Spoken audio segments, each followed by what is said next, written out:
ముందుగా అయితే మీకు పులిహోర ఇష్టమా బిర్యానీ ఇష్టమా కమెంట్ చేయండి. నాకైతే పులిహోరని ఇష్టం, కలపనికి కాదు తిన్నికి.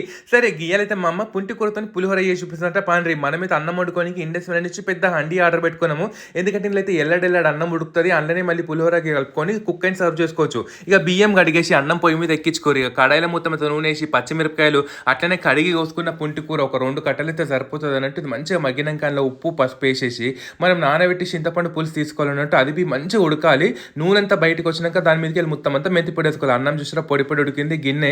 మీరు కూడా ఇండస్ వ్యాలీ నుంచి ప్రోడక్ట్స్ కొనాలి అనుకుంటే మన కూపన్ కొడిగిన వాడిననుకోరి 12% డిస్కౌంట్ వస్తుంది. ఇక అన్నం సలగైనాక మొత్తం అంతా నూనె కొట్టేసి ఈ పులుసు ఏది ఉందో అది కలిపేసుకోవాలి. ఇక తాలిపైతే మీకు ఎరికే కదా, నూనె ఆవాలు జీలకర్ర శనగపప్పు మినపప్పు పల్లీలు పచ్చిమిరపకాయలు ఎండుమిరపకాయలు ఇంగువ అల్లం ముక్కలు వేసుకుంటే మంచిగా ఉంటుంది. కళ్యామాకు ఉప్పు పసుపు వేసేసుకొని ఇలా కలుపుకోవాలన్నట్టు.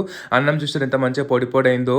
పుంటి కూర పులిహోర జబర్దస్త్ ఉంటుంది. ఆ పులుసు మీరు ఫ్రిడ్జ్లో పెట్టుకోవచ్చు అన్నట్టు. చాలా నచ్చింది నాకు. మీకు నచ్చిందా?